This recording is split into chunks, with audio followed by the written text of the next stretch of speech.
Hey everybody, this is a short video in case you have a Bang & Olufsen BEOSOUND A9 wireless speaker and you need to do a hard reset to the factory default settings on it.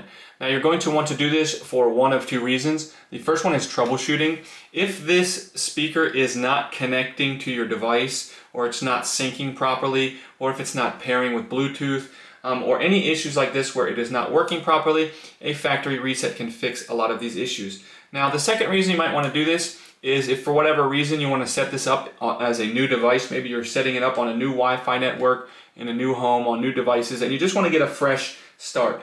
We can go ahead and do that and clear everything off of it. All we need to do is we're going to come around to the back and find these two buttons here, and the button on the right, this setup button, we're just going to press and hold it for 8 seconds. And basically you're just going to keep holding it and wait until it will audibly tell you that it's resetting, at which point we can release it. The speaker will restart, and just wait until the speaker is flashing in white, which basically means that it's in its setup mode to be set up as a brand new speaker.